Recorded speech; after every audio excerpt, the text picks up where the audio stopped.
আমাক আমাৰ অধিকাৰ লাগে যিহেতু এই চৰকাৰখনে খিলঞ্জীয়াৰ কথা কৈ থাকে আজি আমি কি খিলঞ্জীয়া নহয় নেকি এইটো এটা প্ৰশ্ন আমি কৰিব আহিছোঁ ৰজা ঘৰিয়ালে তেওঁতো জাতি মাটি ভেটি কথা কৈছিলে আজি জাতি কত ভেটি কত আৰু মাটি কত তাৰ সংজ্ঞাটো আমাক দিব লাগিব কাৰণ আজি চাওক আমাক প্ৰথমতে উচ্ছেদ কৰিলে 2022 13 মেৰ দিনাখন উচ্ছেদ কৰাৰ পাছত তেওঁলোকে অলপমান চালে যে কি হৈছে কি নহৈছে এইবিলাক মানে আমাৰ এনেকুৱা এটা অনুমান হৈছে যে তেওঁলোকে চাইছে ৰাইজে প্ৰতিবাদ কৰিবনে নকৰে আপোনালোকৰ বিৰুদ্ধে বহুখিনি অভিযোগ আছিল যে আপোনালোক দখলকাৰী হিচাপে পৰিণত হৈছিল সেই ঠাইত যি ঠাইত চৰকাৰে উচ্ছেদ কৰিছে সেই ঠাইত আপোনালোকে নিয়ম বহিৰ্ভূতভাৱে ঘৰ সজোৱা আৰম্ভ কৰিছিল যি কাৰণে চৰকাৰে ব্যৱস্থা গ্ৰহণ কৰিলে বুলি তেওঁলোকে দাবী কৰে এতিয়া আমি যদি দখলকাৰী আছিলো তাতে দখল কৰি আছিলো তেতিয়ালে চৰকাৰে আমাক সেই ফেচিলিটিজ কিয় দিছিলে মোৰ ওচৰত এখন ৰাস্তা চেংচন কৰি দিয়া য'ত নেকি সেই সময়ৰ উন্নয়ন মন্ত্ৰী হিমন্ত বিশ্ব শৰ্মা ডাঙৰীয়া আছিলে আৰু তেওঁ নিজে এইটো হৈছে পাব্লিক ৱৰ্কছ ডিপাৰ্টমেণ্টৰ এখন লেটাৰ আৰু ইয়াতে অকমান যদি ক্লোজ কৰে এইখন ইয়াত মুখ্যমন্ত্ৰী ডাঙৰীয়াৰ সহি আছে তেতিয়াহ'লে কক আমাক ফেচিলিটিজ কি কাৰণে দিছিলে যদি আমি বেদখলকাৰী আছিলো আৰু আমাৰ মুখ্যমন্ত্ৰী সময়ৰ কথা কৈছে এইটো 2019 আৰু 20 চনৰ উন্নয়ন মন্ত্ৰী বিজেপি চৰকাৰৰ দিনত ডক্টৰ হিমন্ত বিশ্ব শৰ্মা তেওঁৰ সাইন ইয়াতে আছে তেওঁ সেই শ্ৰীমন্ত শংকৰনগৰ পথৰ তেওঁ ৰাস্তা চেংচন কৰি পেলাই এটা পকী ৰাস্তা বনাবৰ কাৰণে তেওঁ নিজে হেৰি কৰি পেলাই তাত ফাণ্ড দিছিল আৰু দি পেলাই তেওঁ নিজে স্বাক্ষৰ কৰিছিল যে এই ৰাস্তাটো বনোৱা হ'ল আৰু সেই মৰ্মে ৰাস্তাও বনোৱা হৈছিল এতিয়া কথাটো হৈছে যদি আমি বেদখলকাৰী আছিলো তেতিয়াহ'লে আমাক সেই সুবিধা কিয় দিছিল আৰু আমাক হোল্ডিং নম্বৰ কিয় দিছিল আমাক ইলেক্ট্ৰিচিটিৰ ফেচিলিটিজ কিয় দিছিল আৰু আমাক পানী যোগান আঁচনিৰ কিয় ব্যৱস্থা কৰিছিল যদি আমি সঁচাকৈ বেদখলকাৰী আছিলো ইয়াৰ প্ৰশ্নৰ উত্তৰ দিব লাগিব মুখ্যমন্ত্ৰীয়ে যিহেতু আমাক বহুত ডাঙৰ এটা ধাব্বা লগাই দিছে যে আমি বেদখলকাৰী কাক কয় আচলমতে ইয়াৰ সংজ্ঞাটো আমাক দিব লাগিব সেই উচ্ছেদিত লোকসকলৰ ওপৰত চৰম অন্যায় হৈছে সেইকাৰণে আমি উচ্ছেদ হোৱা দিনটোৰ পৰাই আচলতে এই উচ্ছেদ কাৰ্যক বিৰোধিতা কৰি আহিছিলোঁ আপোনালোক সকলোৱে নিশ্চয় লক্ষ্য কৰিছে শিলহাকুৰ যিবিলাক তাত বাসিন্দা আপোনালোকৰ সন্মুখত যিবিলাক লোক আহিছে আপোনালোকে দেখিব তেওঁলোকৰ মুখখন চালে গোটেই কথা বতৰাবিলাক ওলাই পৰে ইতিমধ্যে গায়ত্ৰী বাইদেউ কৈছে তেওঁ মিচিং জনগোষ্ঠীক ৰিপ্ৰেজেণ্ট কৰে আমাৰ গীতিমণি দাস বাইদেউ আছে আমাৰ নমি হালদাৰ আছে ইয়াত সকলো জাতি জনগোষ্ঠীৰ মানুহ আছে সব খিলঞ্জীয়া মানুহ গতিকে এই লোকসকলক চৰকাৰে বেদখলকাৰী সজালে আৰু আপোনালোকৰ সন্মুখত মই এখন কাগজ যে যিখনৰ অজুহাত দি তেওঁলোকে বেদখলকাৰী বুলি কৈছে গুৱাহাটীৰ water bodies preservation and conservation act 2008 5 August তাৰিখে আইনখন আহিছিলে আৰু আইনখন অহাৰ বহু পূৰ্বৰে পৰা আচলতে শিলহাকুৰ পাৰত খিলঞ্জীয়া মানুহবিলাকে বসবাস কৰি আছিলে তাৰ প্ৰমাণো লৈ আহিছোঁ আমি তাৰ প্ৰমাণ আছে যে ইয়াতে ম্যাদী পট্টাৰ খাজানা ৰচিদ ম্যাদী পট্টা আপোনালোকৰ সন্মুখত দেখুৱাইছোঁ এইখন হৈছে এই ম্যাদী পট্টাখন হৈছে মহুৱা মিকিৰ 1973 আচলতে তেওঁ তাত খাজানা প্ৰদান কৰিছিলে আৰু আইনখন আহিছে Guwahati water bodies preservation and conservation যিখন এক্ট সেইখন আহিছে 5 আগষ্ট 2008 তাৰিখে গতিকে বেদখলকাৰী কোন আচলতে খিলঞ্জীয়া মানুহৰ ওপৰত বেদখল কোনে কৰিলে সেয়া ডেফিনেটলি এই কাগজ পত্ৰৰ পৰা প্ৰমাণ হয় যে মুখ্যমন্ত্ৰী হিমন্ত বিশ্ব শৰ্মাৰ নেতৃত্বত সেই বেদখল কৰা হৈছে যদি আপোনাৰ শিলহাকুত থকা খিলঞ্জীয়া মানুহৰ আসাম টাইপৰ ঘৰটোৱে বা সৰু সৰু ঘৰবিলাকে বানপানীৰ সৃষ্টি কৰিছিলে আজি তেওঁলোকক 1203টা পৰিয়ালক উচ্ছেদ কৰা আজি 3 বছৰ উকলিছে এই মুহূৰ্তলৈকে কিয় তেনেহ'লে শিলহাকুলৈ এটোপাল গুৱাহাটী কৃত্ৰিম বানপানী লৈ যাব পৰা নাই যি সময়ত আপোনাৰ গুৱাহাটী উন্নয়ন দপ্তৰৰ মন্ত্ৰী অশোক সিংঘাল আছিলে তেওঁ নিজে দলবাৰী বুলি আপোনাৰ শিলহাকুৰ গাতে লাগি থকা সেই জলাশয় অঞ্চলৰ মাটিত তেওঁ কৰ্পৰেট হাউচ আপোনাৰ এই তেওঁৰ যিটো অনুষ্ঠান আছে এই অনুষ্ঠান প্ৰটেক্ট প্ৰাইডৰ বিল্ডিং আৰম্ভ হৈছে গতিকে সেই কথা বতৰাবিলাক আমি দেখিছোঁ খিলঞ্জীয়া মানুহৰ ওপৰত ইমান গৰম তেওঁলোক কিন্তু আপোনাৰ পুঁজিপতিৰ ক্ষেত্ৰত মৰম আমি দেখিছোঁ যে জিঞ্জাৰ হোটেল উচ্ছেদ কৰাই নাই তেওঁলোকে উচ্ছেদ নকৰাৰ আগতে ভাল গুৱাহাটীৰ আপোনাৰ মাছমজিয়াত মাটি এলটমেণ্ট দিয়াৰ কথা চিন্তা কৰিছে আৰু যিবিলাক আপোনাৰ হোটেল মেনেজমেণ্ট আছে সকলোৰে ক্ষেত্ৰত আমি কৈ আছোঁ যে কৰ্পৰেট হাউচৰ ক্ষেত্ৰত তেওঁলোকে পুনৰ সংস্থাপন লগে লগে কৰে আজি আপোনাৰ খিলঞ্জীয়া মানুহে আজি 3 বছৰ দিন আপোনাৰ সদায় মানে প্ৰতিবাদ কৰিবলগীয়া হৈছে এটুকুৰা মাটিৰ কাৰণে দাবীটো হৈছে কেৱল একথা 5 লেচা ভূমি আৰু উচ্ছেদৰ সময়ত আপোনালোকে নিশ্চয় মন কৰিছিলে যে মুখ্যমন্ত্ৰী হিমন্ত বিশ্ব শৰ্মাই ভূমিহীন প্ৰতিটো পৰিয়ালক একথা 5 লেচা ভূমি প্ৰদান কৰাৰ কথাও কৈছিলে ফ্লেট দিম বুলিও কৈছিলে কিন্তু তেওঁৰ আজিৰ দিনটোত ফ্লেটো নাই আজি এটুকুৰা ভূমি মানে একথা 5 লেচা ভূমিও নাই গতিকে চৰম তেওঁলোকৰ ঘৰখন ভাঙি পেলোৱাৰ পিছত 5 লাখকৈ টকা দিলেও কোনোবা হাতত পৰিছে বা সেয়া যিয়ে নহয় সেই বিষয়টোলৈ মই আহিম শ্ৰমিক আপোনাৰ ওচৰলৈ পোনে আহিছোঁ মাইকটো লওক বহুবোৰ প্ৰশ্নৰ উত্তৰ আজি আপুনি অকলেই দিব লাগিব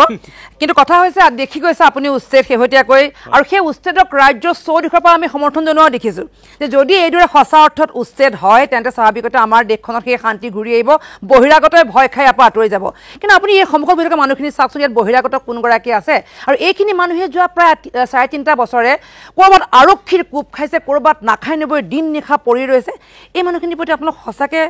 নিৰ্দয় হৈ থাকিবনে প্ৰথমতে মই আপোনালোকৰ যেনে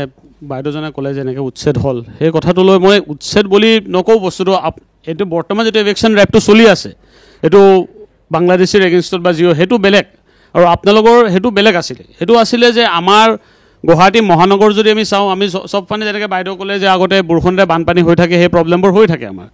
সেই প্ৰব্লেমটো সলভ কৰিব গ'লে আমাৰ যি কৰিব লগা আছে গভৰ্ণমেণ্টে সেই কৰিবলৈ ইনিচিয়েলি লৈছিলে আজি নহ'লে কালি হ'লেও বস্তুটো কৰিব লাগে মই 3.5 বছৰ আমাৰ লষ্ট হৈছে ন 3.5 বছৰ আজি আমি ভাড়া ঘৰত ভাড়া দি থাকিবলগীয়া হৈছে এতিয়া সেইটো কথাই যে যদি মাটি টুকুৰা যদি এনে পেলাই থ'ব লাগিছিল আমাক সেই 3.5 বছৰ কিয় বহিব নিদিলে গুৱাহাটী কৃত্ৰিম বানপানী জানো সঁচাকৈ ৰখাব পাৰিলে মুখ্যমন্ত্ৰীয়ে যিটো কথা কৈছিলে যে শিলহাকু উচ্ছেদ কৰিবলৈ গুৱাহাটীৰ কৃত্ৰিম বানপানী নাইকিয়া হৈ যাব আজি দেখোন দিনক দিনে গুৱাহাটীৰ কৃত্ৰিম বানপানী বেছিকৈ হ'বলৈ ধৰিছে তেনে ক্ষেত্ৰত শিলহাকু কেনেকৈ দায়ী হ'ব এটা কথা আমি জানো যে স্পষ্টভাৱে মুখ্যমন্ত্ৰী ডাঙৰীয়া এটা বোকাত মিছা কথা কৈ পেলাই শিলহাকু বাহিক উচ্ছেদ কৰি আমাৰ মাটিখিনি তেওঁৰ চকু আছিলে তেওঁ আমাৰ মাটিখিনি কোনোবা পুঁজিপতিক গতাবৰ কাৰণে সেইকাৰণে তাত কোনো ধৰণৰ এতিয়ালৈকে প্ৰজেক্ট হোৱা নাই অকল সেইটো কোনো বিজনেছ এষ্টাব্লিছমেণ্ট দিবলৈ কথা নাই জেগাটো কাৰণ সেই প্লটটো অকলে গভৰ্ণমেণ্ট লেণ্ড হয় আৰু যিবিলাকৰ অট্টালিকা লৈ কথা বাৰ্তা চলি আছে আজি জিঞ্জাৰ হোটেল হওক বেলেগৰ এতিয়াও থিয় হৈ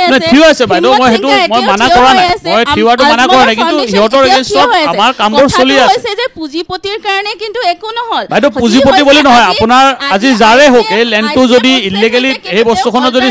গোটাব লাগে বস্তু ইলেকশ্যন কৰিব গ'লে ইলেকশ্যন হ'ব অকল কিন্তু আমাক মাত্ৰ 5 লাখ 10 লাখ 1 লাখ টকা 1 লাখ টকাই কোনোবাই গুৱাহাটীত মাটি কিনি ঘৰ বনাব পাৰে নেকি এটা কথা মোক গায়ত্ৰী 5 লাখ টকা কিমানে পালে 2 লাখ কিমানে পালে 1 লাখ কিমানে পালে আপোনালোকৰ পৰিয়াল কিমানটা উচ্ছেদ হৈছিল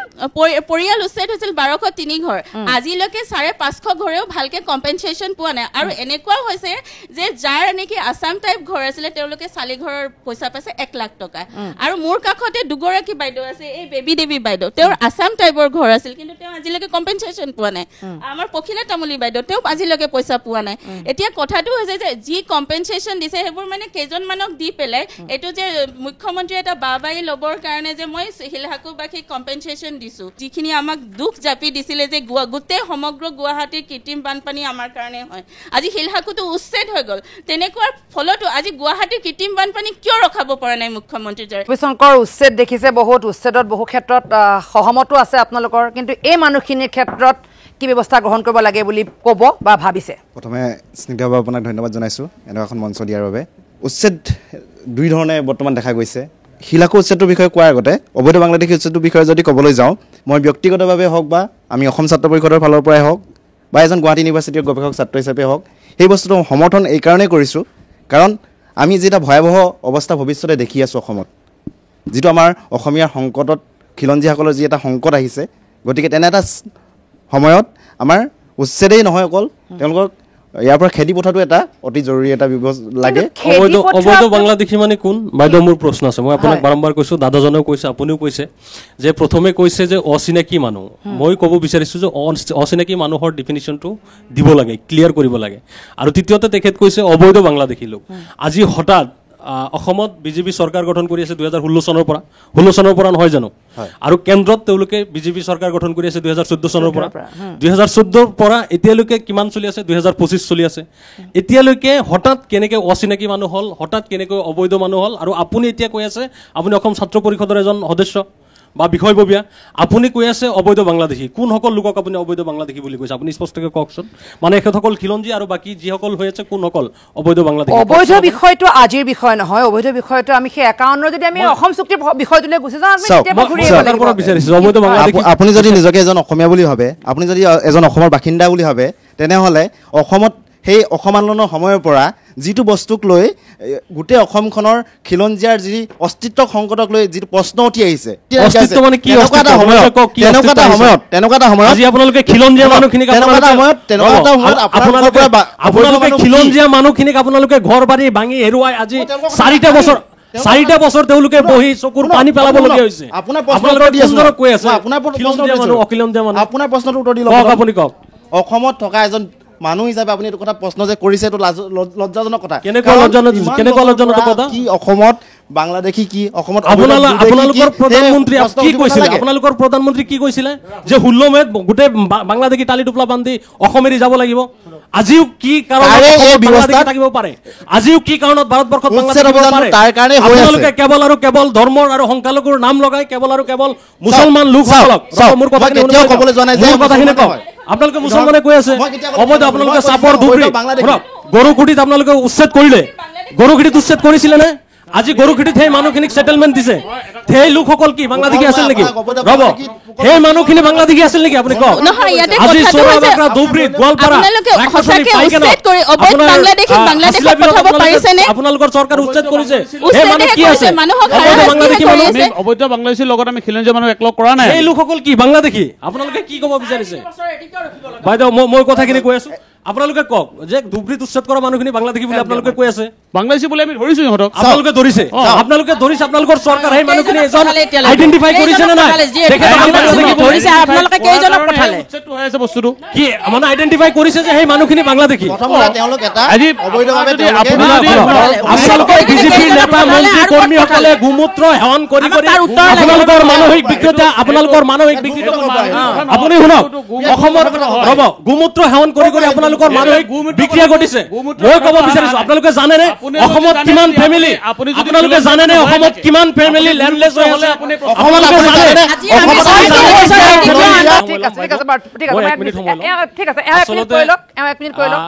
প্ৰথম কথাটো হৈছে যে আপোনালোকে সদায় কৈ থাকে বিজেপি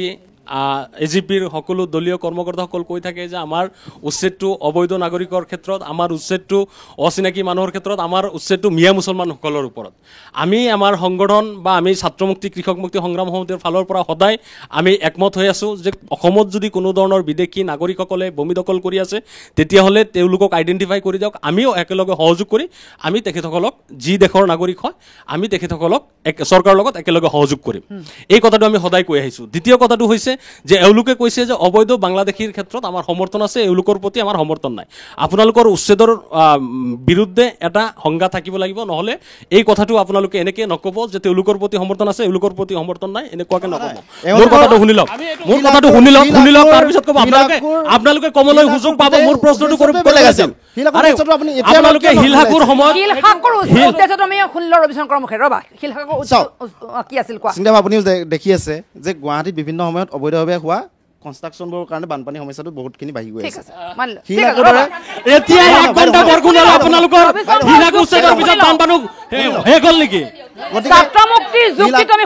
শিলাকুৰখন এখন নেচাৰেল এটা যিহেতু বিল, গতিকে সেই ক্ষেত্ৰত সেইকাৰণে গতিকে তাৰ যিখিনি মানুহে তাৰ মাটি দখল কৰি আছিল তেওঁলোকক অঁতৰাই সেই ব্যৱস্থাটো কৰা হৈছিল। কেনেবাকৈ যদি আমাৰ যিসকল খিলঞ্জীয়া মানুহ আছে তেওঁলোকৰ উচ্ছেদ হৈছে আৰু তেওঁলোকক যি সংস্থাপনৰ কথা চৰকাৰৰ ফালৰ পৰা কোৱা হৈছে,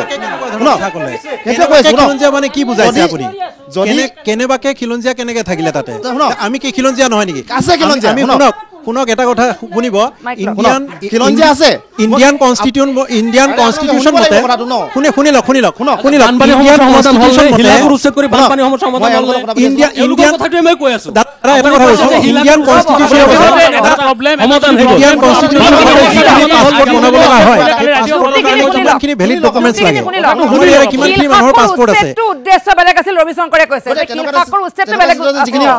উচ্ছেদ হ'ল তেওঁলোকক চৰকাৰৰ ফালৰ পৰা এইটো আশ্বাস দিয়া হৈছে যে তেওঁলোকৰ মাটি আৰু বিভিন্ন ধৰণৰ আৰ্থিক সহায় সহযোগ কৰাব, কিন্তু সেই ক্ষেত্ৰত কিছু দেৰি হৈছে। কথাটো কোৱা আৰু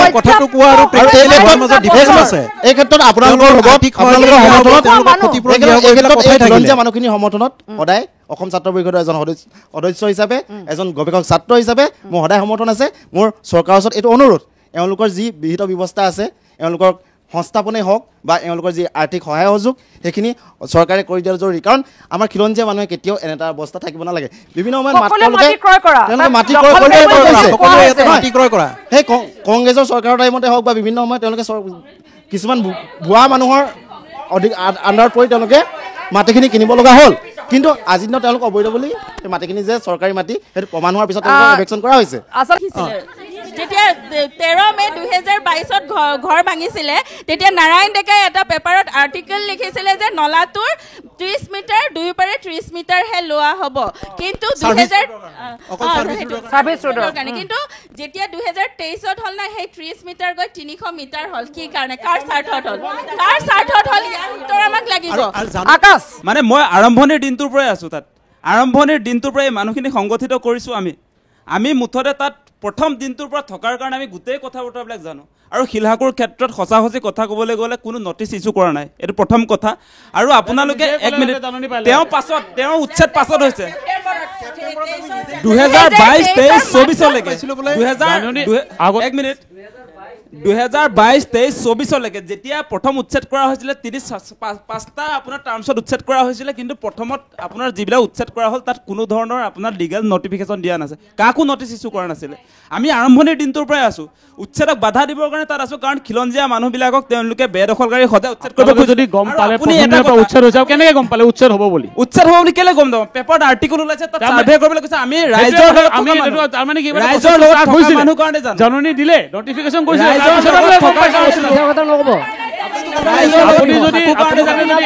ৰাতিপুৱা উঠি কেনে উচ্ছেদটো গভৰ্ণমেণ্টে কৰি দিছে আপুনি গম পোৱা নাপালে আপুনি এটা কথা জানে না নাই নটিচৰ কথা কৈছে গম পালে আপুনি হুলস্থুল কৰিব আহিছে না কিবা ঠিক আছে 1 মিনিট মই এটা কথা কৈ আছো মই কেনেকৈ গম পালোঁ আপোনালোকে নিশ্চয় জানে যে আমি তাত উচ্ছেদ হোৱাৰ সময়ছোৱাত আমি তাত আছিলোঁ খবৰ পাইছিলোঁ খবৰ দিয়া হৈছিলে GMDৰ ফালৰ পৰা আপোনাৰ আৰ্টিকেল ওলাইছিলে তাতে যে আমি শিলহাকু ৱাটাৰ ৰিজাৰ্ভাৰ বনাবৰ কাৰণে উচ্ছেদ কৰিম সেই প্ৰতিক্ৰিয়া টিভিবিলাকত ওলাইছিলে গতিকে আমি তাত থাকিব লাগিব আমি গুৱাহাটীত কৃষক মুক্তি সংগ্ৰাম সমিতিয়ে এটা নিৰ্দিষ্ট দিন ঠিক কৰা হৈছিল আকাশ এটা নিৰ্দিষ্ট দিন ঠিক কৰা হৈছিল দিন তেনেকৈ ঠিক কৰা নাই তেওঁলোকে ঘোষণা কৰিছে অতি শীঘ্ৰে শিলহাকু আচলতে বেদখল মুক্ত কৰিব ৱাটাৰ ৰিজাৰ্ভাৰ বনাব সেই কথা তেওঁলোকে মাজে সময়ে টিভিত প্ৰকাশ কৰি আছিলে আৰু যেতিয়া আমি খবৰবিলাক পাইছোঁ তেতিয়া সেই অঞ্চলৰ ৰাইজক সংগঠিত কৰিছোঁ যে এই উচ্ছেদ এটা হ'ব বুলি চৰকাৰৰ ফালৰ পৰা জনাই থকা হৈছে কিন্তু কেতিয়া কৰিব সেই কথা কোৱা নাই সেই অঞ্চলবিলাক পানী নহয় এই কথাবিলাক আছে উচ্ছেদ চলিছে যিকোনো ক্ষেত্ৰত উচ্ছেদ চলিছে বা সঁচা অৰ্থত চৰকাৰী পক্ষৰ উচ্ছেদক আমি সঠা সমৰ্থন আগবঢ়াই আহিছোঁ ঠিক আছে কিন্তু এই বিষয়টোক লৈ এই বিজ্ঞানসন্মত তথ্যভিত্তিক যিটো গৱেষণা হ'ব লাগিছিল নোহোৱাকৈ এই মানুহখিনি হাৰাশাস্তি কৰা হোৱা যেন লগা নাই নে আজি গোটেই সময়খিনিত মোৰ প্ৰশ্নখিনি মই ৰবিশংকৰ চলাই আহিছোঁ গুৱাহাটীত বানপানী হৈছে এইটো আমি চবেই দেখি আছোঁ এজাক বৰষুণ দিলে বানপানীটো হয় কিন্তু সেইমতে আমি অতি কমৰ ভিতৰতে পানীখিনি উলিয়াই দিয়া ব্যৱস্থা হৈছে যাতে পানীখিনি ফচি নাথাকক গুৱাহাটীখনৰ আপুনি যদি ভৌগোলিক এটা অৱস্থিতি চায় গুৱাহাটীখনৰ এনেকুৱা এটা স্থিতিত আছে যে পানী ইয়াত জমা হ'ব ইয়াতে মেঘালয়ৰ পানীও আহে সেইটো সঁচা কথা কিন্তু সেই পানীখিনি আমি কেনেকৈ উত্তৰ পঠাইছোঁ সেইটো এটা ইম্পৰ্টেণ্ট কথা আৰু তাৰ কাৰণে হয়তো জেগাই জেগাই ৱাটাৰ ৰিজাৰ্ভাৰ বনোৱাটো প্ৰয়োজন আৰু ৱাটাৰ ৰিজাৰ্ভাৰ যিটো শিলহাকুৰ ইছ্যুটো যিহেতু ওখ ঠাইত আছে ভৌগোলিকভাৱে উখত হ'বগৈ জানো পানীখিনি ওপৰলৈ জানো বৈ যাব তাৰ কাৰণে বৈজ্ঞানিক যি আজি পানীটো এটা ওখ জেগাত ৰিজাৰ্ভ কৰাটো বহুত ডাঙৰ কথা নহয় বিজ্ঞানসন্মত ব্যৱস্থা কৰিলে আমি পানী ষ্টক কৰাটো কোনো ডাঙৰ কথা নহয় অনিল নগৰ নবীন নগৰত যে পানী হৈ আছিল তেতিয়া সেই পানীবিলাক কিয় নিব পৰা নাছিল আপুনি যদি তুলনামূলকভাৱে চায় এই চৰকাৰখনৰ সময়ত কিন্তু অনিল নগৰ নবীন নগৰৰ বানপানীৰ আগতে যিমান 5 পৰা এসপ্তাহ বা 10 দিনলৈকে পানী তাত আছিল কিন্তু সেই সময় এতিয়া বৰষুণ দিলে যদিও পানী হয় কিন্তু অতি কমত পানী ওলাই যায় ছাত্ৰ মুক্তি সংগ্ৰাম সমিতি ধন্যবাদ বাইদেউ বিভিন্ন কথা বতৰা আলোচনা হ'ল আচলতে অসমৰ মানুহে বুজি পাব লাগে যে উচ্ছেদৰ মূল আঁৰৰ ৰহস্যটো কি মই অসমৰ মাননীয় মুখ্যমন্ত্ৰী হিমন্ত বিশ্ব শৰ্মা ডাঙৰীয়াক ইয়াৰ পৰা চেলেঞ্জ কৰিব বিচাৰিছোঁ যে যিসকল লোকক ইতিমধ্যে উচ্ছেদ কৰিছে তাৰে পৰা এজন ছিংগল পাৰ্চন বাংলাদেশী বা অবৈধ নাগৰিক বুলি উলিয়াই দিয়ক এজন মানুহ উলিয়াই দিয়ক মোৰ কথাখিনি শুনিবলৈ ক'বলৈ দিয়ক তাৰপিছত আপুনি শুনিব আপুনি ধুবুৰীত উচ্ছেদ কৰিছে চৰোৱা বাক্ৰাত উচ্ছেদ কৰিছে গোৱালপাৰা হাছিলা বিল পাইকান ৰাক্ষসনীত উচ্ছেদ কৰিছে এজন মানুহ অবৈধ বাংলাদেশী লোক ওলাব পাৰিছেনে ওলাব পৰা নাই গৰুঘটিত উচ্ছেদ কৰিছে পৰৱৰ্তীতে সেই লোকসকলক আপোনালোকে সংস্থাপন কৰিব বিচাৰিছে বা সংস্থাপন কৰিছে আজি গোৱালপাৰাৰ ক্ষেত্ৰতো একেই আপোনালোকে ৰাক্ষসনী মানুহখিনিক উচ্ছেদ কৰিব গৈ আছে এতিয়া কথাটো হৈছে এতিয়া কথাটো বুলি এটা বিষয় আছে ডিটেনশন কেম্প বুলি এটা ঠাই আছে য'ত ডি ভোটাৰসকলক ৰখা হয় এনআৰসি পাছতো কিমানখিনি আসলতে বহিৰাগত বুলি তেতিয়াওতো এই বিষয়টো আহিছিল যে তেওঁলোকক কিয় পঠিয়াই দিয়া নহল কৈছো যে যিসকলক উচ্ছেদ কৰিছে বাইদেউ মই কৈছো যিসকলক উচ্ছেদ কৰিছে সেই এজন মানুহক কৈ দিয়ক যে এই উক্ত পৰিয়ালটো বাংলাদেশৰ বা পাকিস্তানৰ বা আফগানিস্তানৰ আছিলে এজন মানুহ উলিয়াই দিয়ক বাকি ডি ভোটাৰ যি আছে এইবোৰ এজন মানুহ কিয় লাগে এইবোৰ চলি থাকে লাখ লাখ মানুহ আছে আৰে বাবা লাখ মানুহ ক'ত আছে আপোনালোকে উলিয়াই দিয়ক ঠিক আছে যদি লাখ আছিলে তেতিয়াহ'লে আপোনালোকে সংস্থাপন কিয় দিলে গৰুখুটিৰ আপোনালোকে সংস্থাপন দিলে কোনে দিছে আপোনালোকে চৰকাৰে দিছে সংস্থাপন গৰুখুটিত কোনে দিছে হিমন্ত বিশ্ব শৰ্মা চৰকাৰে গৰু এটা বিষয়টো যে গৰুখুটিৰ লোকসকল যদি সংস্থাপন পায় তেনে শিলহাগুৰখিনিয়ে কিয় নাপায় আপোনালোকৰ বস্তু সেইটো কওক আপোনালোকৰ বস্তু কোনটো সেইটো কওক অবৈধ বাংলাদেশী বিষয়টো হৈছে যদি গৰুখুটিৰ লোকসকলে যদি কেনেবাকৈ সংস্থাপন পায় শিলহাগুৰে কিয় নাপায় পাব কিয় নাপাব মইতো মানা কৰা নাই সেইটো পাব কথাটো হ'ল আমাৰ মূল দেৰি হ'ব পাৰে দেৰি হ'লে মই গম পাইছো কথাটো মই মানি লৈছো যে আমাৰ যিমান দিব লাগে সোনকালে দিব লাগে আছিল ইমান গভৰ্ণমেণ্টে আমাৰ দিবলৈ পৰা নাই কিন্তু প্ৰচেছটো আমাৰ চলিছে গভৰ্ণমেণ্টৰ কাৰণে আৰু এই 5 বছৰ এই আমাৰ 6 মাহৰ ভিতৰতে ইলেকশ্যন আছে আমাৰ আপোনালোকে সেই ইলেকশ্যনৰ পিছত চব নাইকিয়া হৈ যাব নাইকিয়া নহয় দাদা মোৰ কথাটো হ'ল যে ইলেকশ্যন বুলি এই প্ৰজেক্টৰ ইলেকশ্যনৰ কথা নহয় আজিৰ দিনত আপোনালোকৰ কথাটো হ'ল যে বিজেপি চৰকাৰে যে বাংলাদেশীক সংস্থাপন দিয়া নাই সেই কথাটো তেওঁলোকে কৈছে যে কোনো বাংলাদেশীক অসমত সংস্থাপন দিয়া নহয় সেই কথাটো তেওঁলোকে আজি ইয়াত আপোনাৰ ষ্টুডিঅ'ত ঘোষণা কৰিছে এখন আপোনালোকে নিশ্চয় দেখা পাইছে লেটেষ্ট আপোনাৰ এখন নিৰ্দেশনা যে ডিটেনশন কেম্পত যাৰ বিৰুদ্ধে বিদেশীৰ গোচৰ চলি আছিলে ইতিমধ্যে আলোচনা কৰিছে বাইদেউ উত্থাপন কৰিছিলে বিষয়টো এই কাগজখন আপোনালোকে নিশ্চয় দেখা পাইছে যে অসম চৰকাৰে নটিফিকেশ্যন দিছে প্ৰতিখন জিলাৰ এছপি আৰু আপোনাৰ আয়ুক্তক ডিচিক নিৰ্দেশনা প্ৰদান কৰা হৈছে যে এই 2014 চনৰ 31 ডিচেম্বৰলৈকে হিন্দু খ্ৰীষ্টান জৈন পাৰ্চী বৌদ্ধ শিখ এই লোকসকলৰ যিবিলাক গোচৰ চলি আছিলে সেই গোচৰবিলাক বিদেশী হ'বলৈ যিবিলাক মানুহ গৈ আছিলে তেওঁলোকক আপোনাৰ গোচৰ মুক্ত কৰা হৈছে তেওঁলোকে বিদেশীক স্বদেশী কৰাৰ এটা আপোনাৰ স্পষ্ট ইয়াতে প্ৰমাণ হৈ গৈছে 2014 চনৰ 31 ডিচেম্বৰলৈকে ইয়াত আপোনাৰ স্পষ্ট ৰূপত লিখা হৈছে যে আপোনাৰ মানে 69500 জন মানুহক তেওঁলোকে গোচৰ মুক্ত কৰিছে বিদেশী যিবিলাক বিদেশী হ'বলৈ গৈ আছে ৰবিশংকৰ গতিকে সেই প্ৰশ্ন দাবী আছিল তেওঁলোকৰ দাবী যে অন্তত এজন বাংলাদেশী এজন মানুহ পৰিয়ালৰ নামটো উলাওক যে অমুক ডিস্ট্ৰিক্টৰ অমুক ঠাইত অমুক ব্যক্তিক আমি বাংলাদেশী বুলি আইডেন্টিফাই কৰিছে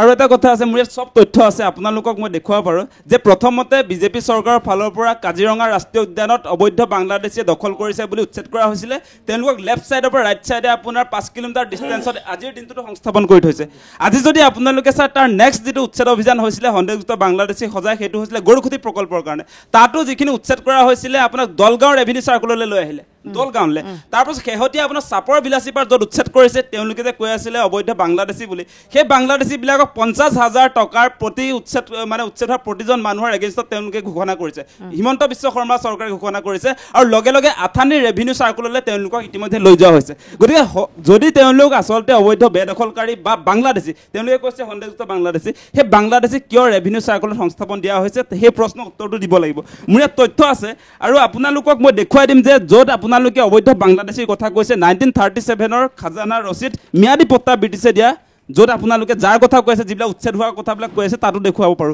আজি আপোনাৰ গুৱাহাটীৰ এই পাৰ্শ্বৱৰ্তী আপোনালোকে জানে এই আপোনাৰ সোণাপুৰৰ কচুতলিত যে উচ্ছেদ হৈছিল তাত 1930 ৰ পট্টা তাৰ পাছত হিমন্ত বিশ্ব শৰ্মাই সিদিনা গৈ তেওঁলোকক কৈছে যে তোমালোকক চিপাঝাৰত সংস্থাপন কৰি দিম গতিকে উচ্ছেদ কৰাৰ সময়ত সাংঘাতিক ধৰণে অবৈধ বাংলাদেশী বুলি কোৱা হয় তাৰ পাছত সংস্থাপন কৰি দিয়াৰ প্ৰতিশ্ৰুতি প্ৰদান কৰে সেইটো আচলতে কেনেকুৱা ধৰণে চলাই আছে আপোনালোকে চাব পাৰে যে উচ্ছেদ কৰা লোকসকলক কিন্তু বাংলাদেশী হিচাপে চিনাক্ত কৰা হোৱা নাই ডিটেনশন কেম্পত কেছ চলি থকা ডি ভোটাৰ সন্দেহযুক্ত নাগৰিকৰ ওপৰত কেছ চলি থকাটো বেলেগ আৰু আপোনাৰ উচ্ছেদ কৰা এজন মানুহক আপোনালোকে ডিটেনশন কেম্পত ভৰাইছে বুলি আজিৰ দিনটো দেখুৱাব নোৱাৰে আজি DY 365 এঘৰ উচ্ছেদিত পৰিয়ালক ডিটেনশন কেম্পত ভৰাইছে বুলি ক'ব পাৰিব নেকি আপোনালোকে পাৰিব নেকি কোনো সংবাদ মাধ্যমত সেই কথা প্ৰচাৰ হোৱা নাই বা চৰকাৰী তথ্যটো সেই কথা প্ৰকাশ হোৱা নাই আজি ষ্টুডিঅ'ত আছে শিলহাকুৰ উচ্ছেদিত লোকসকল আৰু লগতে আছে কৃষক মুক্তি সংগ্ৰাম সমিতি আৰু আছে লগতে ছাত্ৰ সন্থা। তেওঁলোকৰ মুখেৰে আজি বহুখিনি কথাই গম পালে আৰু এটা হুলস্থুলীয়া পৰিৱেশৰ সৃষ্টি হ'ল। আপোনালোকে দেখিবলৈ পালে সকলোৱে নিজৰ নিজৰ মত প্ৰকাশ কৰিলে। উচ্ছেদিত লোকসকলে সকলোখিনি কথা দাঙি ধৰিলে, কৃষক মুক্তি সংগ্ৰাম সমিতিও কথাখিনি কৈ গ'ল আৰু লগতে ছাত্ৰ নেতাসকলেও তেওঁলোকৰ নিজৰ নিজৰ কথাখিনি ইতিমধ্যে আপোনালোকৰ মাজলৈ আগবঢ়ালে। আচলতে শিলহাকু উচ্ছেদিত লোকসকলে এতিয়াও তেওঁলোকৰ কোনো সংস্থাপন পোৱা নাই, সেইবাবে তেওঁলোকে প্ৰতিবাদ কৰিয়ে আছে আৰু যেতিয়ালৈকে নাপায় তেতিয়ালৈকে কৰিয়ে থাকিব। আৰু লগতে যদিহে তেওঁলোকৰ কথাত আজি ভাল পালে শুনি সকলোৰে মাজে ভিডিঅ'টো আগবঢ়াব, লাইক এটা কৰিব আৰু আপোনালোকৰ মতামত কমেণ্টৰ যোগে জনাবলৈ নাপাহৰিব। ভিডিঅ'টো সম্পূৰ্ণ চোৱাৰ বাবে সকলোলৈ বহুত বহুত বেছি ধন্যবাদ থাকিল। যদিহে ইয়াৰ সম্পূৰ্ণ অনুষ্ঠানটো চাব বিচাৰে তেতিয়াহ'লে DY365 আপোনালোকৰ মাজলৈ আগবঢ়াই থৈছে, তাত গৈ আপোনালোকে চাব পাৰিব।